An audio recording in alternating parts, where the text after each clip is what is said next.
automobile industry is an important driver of the economic growth in India and one of the successful sectors in which the country has high participation in global value chain. The Indian auto component industry has experienced tremendous growth over the last few years. Some of the key factors contributing to the same include improved consumer sentiment and growth in exports. According to reports, India has a scope to expand its share in the globe to 4 to 5% by 2026, riding on exports growth and the import substitution initiatives being industry in the wake of COVID-19 triggered supply chain disruptions, as well as the center's Atmanirbhar program. As the supply chain shift in a position to increase its share in the global auto component trade, to grow trade India from a targeted export expansion and imports substitution program. The rapidly globalizing world is further opening up newer avenues for the sector to develop strategy for competitiveness. In this section, we have invited export to understand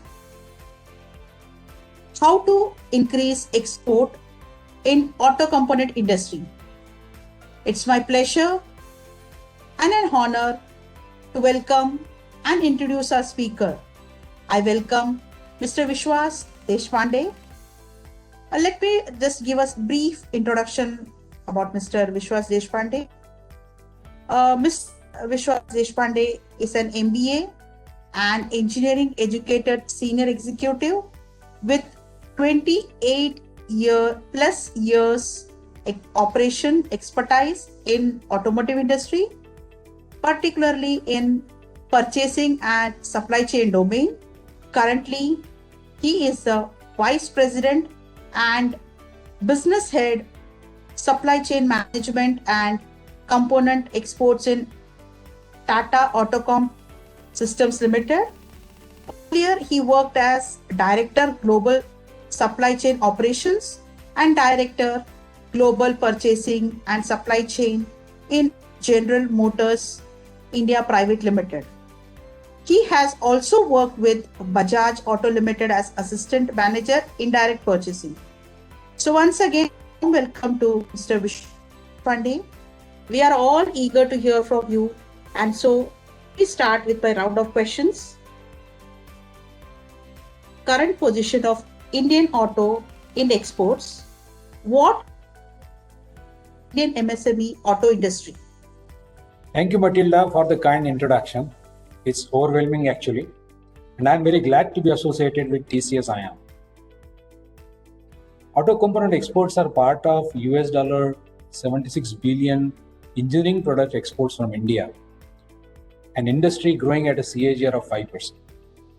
Auto and auto component exports are about $10 billion in 16-17, have grown at a CAGR of about 14% to $15 billion by financial year 18-19 and continues to grow.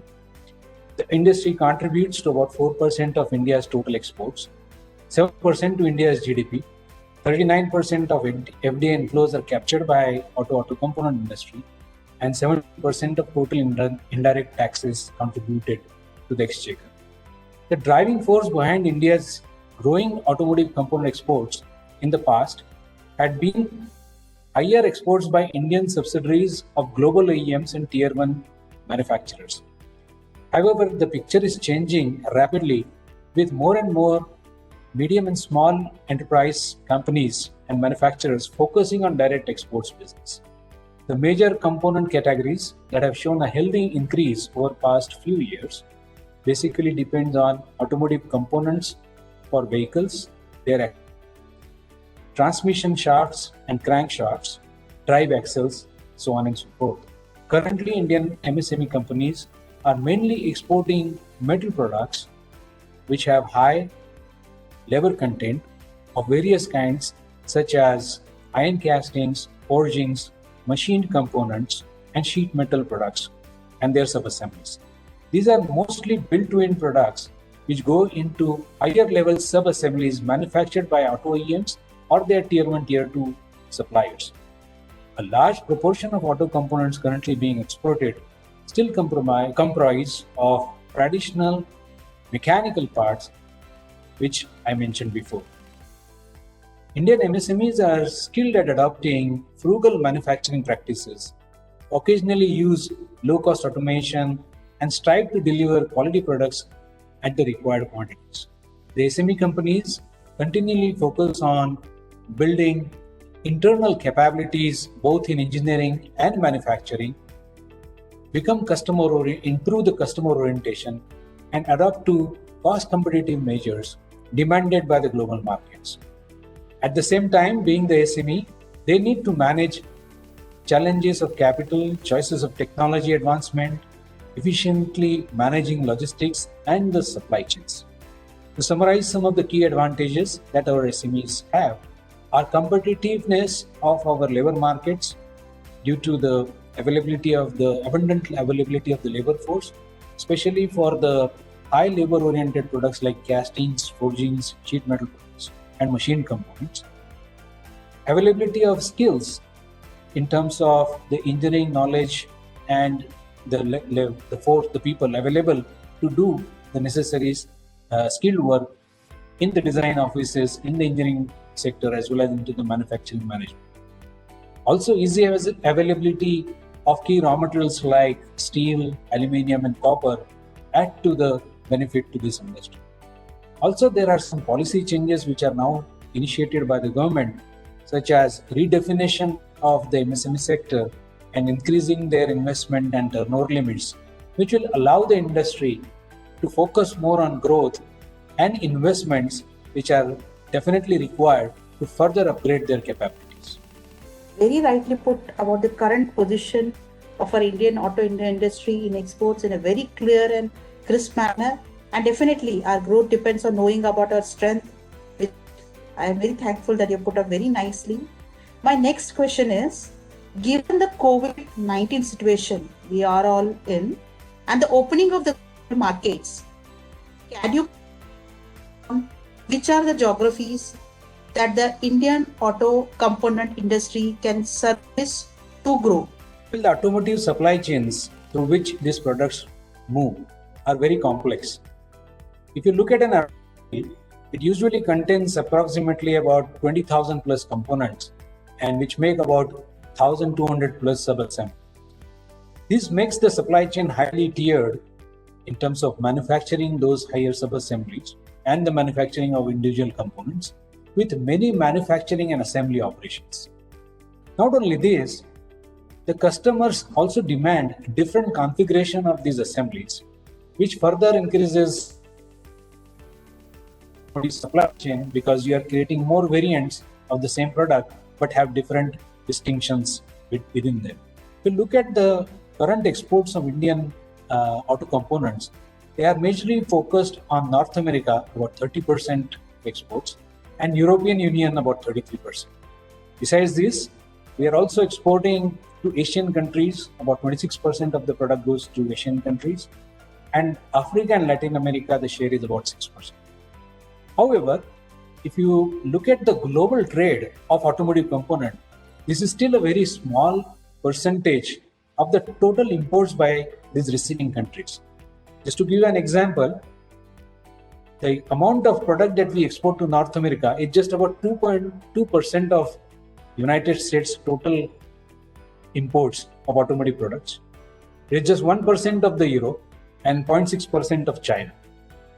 While contributions of large exporting countries in comparison of that, which is Germany about 15%, China about 11%, Japan 7%, and Korea 6%. We need to learn from these countries and secure huge scope to expand our exports further. The few The past few months have completely changed the way businesses are run around the world. COVID-19 has cast an unimaginable impact on the global economy. The barometers of the world economy was among the hugely impacted. If you look at North American business alone, many of the OEMs in North America had been doing offline assembly throughout the month of March and June. If you look at European Union, they have lost about 1.2 million of US OEMs, about 1.2 million of volume manufactured vehicles. These companies, EMEA, have had experienced severe disruptions. This has forced the OEMs suppliers from all tiers to rethink their supply chain models, right from sourcing of raw materials to production of finished products and everything in between that happens. There is now a strong focus on risk management plans, including diversifying supply chains geographically, reshoring some of the critical production, and securing multi-sourced key commodities, besides implementing inventory buffers, which is not a very efficient way of handling this problem. However, as these are shifting from the existing geographies to new geographies, India has a huge potential and is in a great position to increase its share in the global auto component trade, leveraging this current situation. It is very important to understand the markets, how they operate, and identify the critical areas of opportunity, which is very important. The OEMs in developed markets prefer to procure the products with higher level subassemblies and subsystems, and large tier ones with strong research and design capabilities. Product development, testing, and validation infrastructure is a prerequisite for achieving these capabilities. This is the same situation even with auto OEMs in India.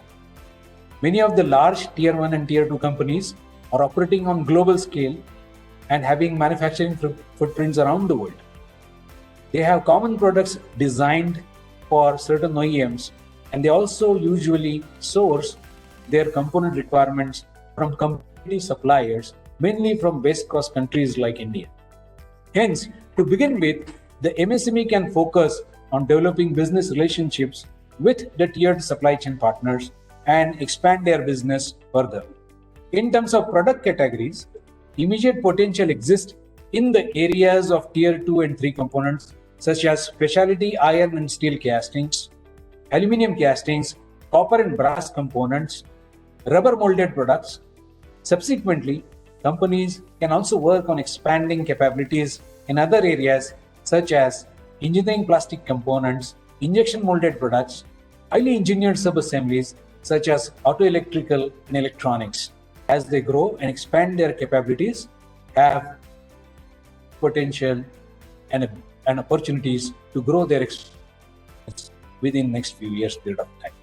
Thank you, Mr. Vishwas. Yes, COVID-19 had the impact on the industry, and survival, growth, and your inputs on the geographies will definitely help us. My next question is, having such a wide experience, can you please share your thoughts on the need to embrace technology and innovation by the auto component industry? Automotive supply chains are highly complex, are organized in several tiers, and highly competitive. If you look at the customer side, many auto majors are shifted from standard costing to Kaizen costing or target costing, which is demanding further competitiveness from their supplier base. Hence, it is important that the suppliers need to embrace lean manufacturing practices, achieve greater efficiencies in machine utilization, utilize fewer labor hours per machine, shorter machine setups, and identify bottlenecks and resolve this to create a number of SME in automotive component sector need to upgrade their manufacturing capabilities and adopt new techniques to make significant jump in productivity and quality to be able to remain globally competitive as is demanded in the scenario that I explained. This will help in competing globally and also help them secure newer opportunities with global customers. Technology does help to leapfrog and offer enhanced output. Moreover, if we use technology in this skilling, bring in mechanization and follow it up with automation and also add Industry 4.0, it will help a lot in improving the quality as well. Further, in-house designing and testing capabilities is a prerequisite for being selected as a direct supplier by automotive OEMs and large tier 1 suppliers. Indian auto component companies having design capabilities are preferred by foreign companies looking for collaborations in India. There are a large number of small size companies who don't have capabilities to design the product end to end and test them. So it is important for our MSMEs to capture the new technology trends, develop required capabilities with very conscious approach, and identify the right areas for them to operate and acquire those skills. By building required research and development capabilities, testing and product development over a period of time. Such investments done consciously will catapult our MSMEs up the value chain and help become suppliers of state-of-the-art products and subsystems that are required by the OEMs and tier 1 companies. The modern automobiles are becoming more contented with technologies built into the vehicles. This is increasing the use of active components, which is electronics, with high-end software in automobile design and structures. Indian MSMEs identify such products, leverage our country's software prowess, thereby gain an edge over their European and American competitors. The global automotive industry is also poised for a high degree of disruption, derived from ongoing mega trends, which create emergence of new engineering and manufacturing innovations in the areas of vehicle lightweighting, which is reducing the overall weight of the vehicle, thereby increasing the fuel efficiency of the vehicle. Electrification of the vehicles will substantially reduce the mechanics in from the vehicle, but at the same point of time will increase more of electronics into the product as well as the software. Use of new materials such as high-strength steel, carbon fibers, aluminum alloys, magnesium alloys is also increasing, which will also require people to acquire newer methods and equipments and tools for utilization into the manufacturing processes. So these are some of that I would like to put forth for the industries to basically study and leverage upon them to be prepared for next situation. Yeah, thank you, Mr. Vishwas. Now my next question is, government asks auto industry to cut imports, raise exports. So focusing majorly on exports, shall auto industry minimize the imports completely? If we go back to the data that I was discussing with you, the engineering imports of India or the product imported by India of engineering goods between in the financial year of 1920 were about $100 billion. The same was about $111 billion in the same period the last fiscal year. So you can see that there is a reducing trend of imports of overall engineering goods. If you look at the automotive component industry, we have imported about $7 billion worth of components during the same period, whereas we have imported about $8 billion worth of components and exported about $7 billion of components, which means that we are actually a net importer of automotive components. The major destinations from where we are importing parts, of course, the topmost is China with about 26% of product coming from China, followed by South Korea about 13%, Germany about 12%, 4%. When we deep import data, we find that key products that are imports are driving are drives, transmission, and steering components at about 30%. Engine components about 17%. Body chassis, suspension, and braking systems about 19%. Besides electronics about 4%. It's a bit confusing. If the products that we import, or the categories of the product that we export, a lot of these products are very similar to what we import. As the automotive supply chains, as I mentioned before, complex, integrated, and interdependent, it will localize the same product because we already have capabilities built here in India to manufacture the same. What we need to do is to deep dive these supply chains, understand the requirements of the customer, leverage our deep capabilities, deepen the localization both horizontally, such that if tomorrow a supply chain is disrupted, like the situation like the COVID has, we will have alternative sources ready and disruption minimized. India enjoys a reputation as low-end research work that revolves around small cars. Now I'm talking about the engineering content of the vehicle, because engineering piece also a very large part of vehicle manufacturing and its cost. The country has had a reputation of design work, mainly focused on small cars. However, major Indian business hubs, such as the companies within Tata, Mahindras, are helping change this perception. For example, Mahindra has set up a research valley in Chennai for doing work in vehicle design engineering. And TCS is expanding globally with its relations with majors like companies like General Motors, and they has demonstrated to become the epicenter of engineering design and development for high-end work. Indian government, their policies are also supporting this particular localization plan.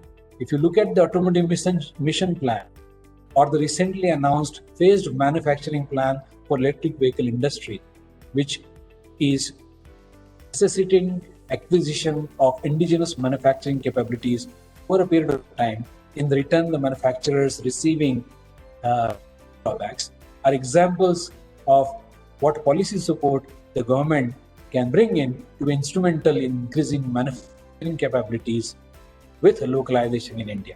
So we can never get, it is very difficult to get out of importation completely.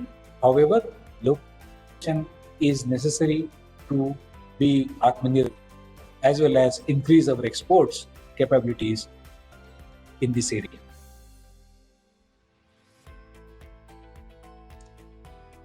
Thank you, Mr. Vishwas.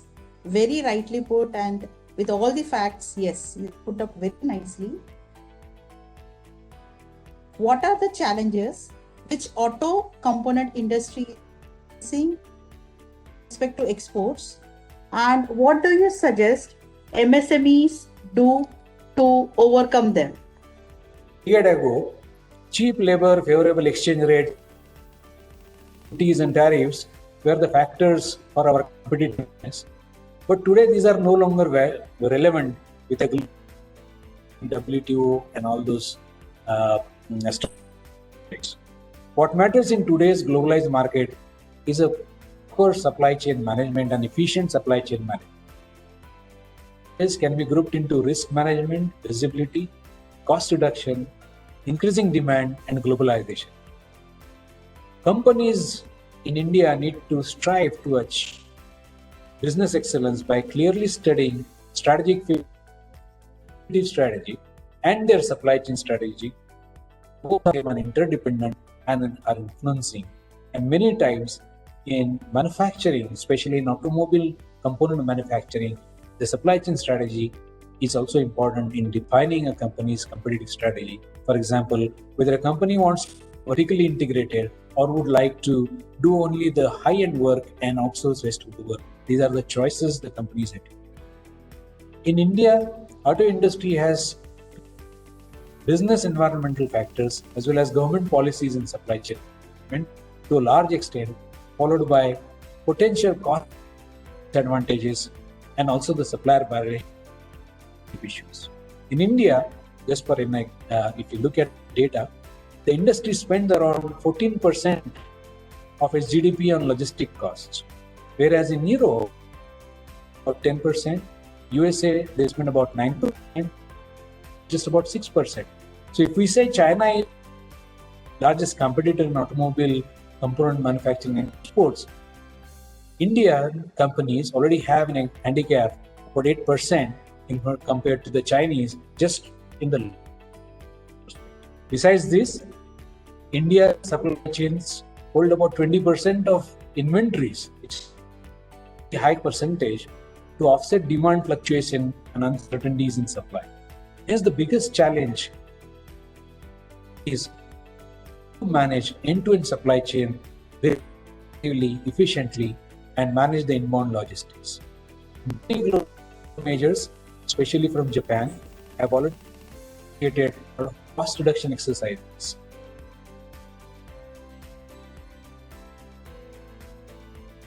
Buyers reduce the cost in their processes, segmentation of the products through reduction of wastages. So if you look at logistic cost management, it is synonymous to a wastage that happens in the system, which definitely needs to be attacked. Besides this, the industry also is ongoing issues. However, there are certain solutions also being found. The first issue we need to look at is the sustained availability of skilled manpower. Abundance of manpower availability. However, the skills or a skilled manpower is something that needs in certain areas of manufacturing actually needs to be looked into. Currently, the industries are trying to find ways to overcome this challenge by various in terms of retention schemes or partnering with regional technical institutes, installing training programs, allow them to have available on site from these training institutes. Similarly, government programs of skilling institutes with private government partnerships like NATS and PMUI Yojana schemes are also providing the required support. The domestic auto market is cyclical, which is another challenge our industry has to face because the demands in the domestic market are not stable.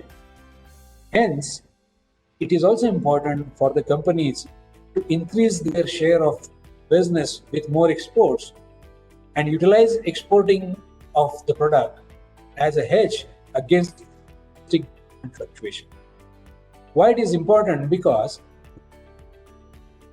you have reduced the volatility in the demand. You can better execute your investment plans and your strategies. Thereby, your ability to recover your investment for a period of time is not unduly hampered. Hence, the companies can focus on upgradation of their engineering capacity as well as manufacturing infrastructure. For example, a casting manufacturer requiring to input and pressure lines, he can utilize both the domestic and business volumes to be able to make his business. Similarly, utilization of robotics into automatic loading and unloading of machines, which are high cost investments, capital investment into manufacturing. The industry also needs easy access of working, and some of the currently available government schemes are helpful, and there are several other ways with which the people are able to access the capital easily. Another aspect is access to the world technology. It can be overcome by establishing collaborations. As I mentioned before, there are a lot of headwinds and disruptions in the automotive industry, and it is a catch-up exercise sometimes you have to do to catch up with the required trends of technology as of required in the immediate future.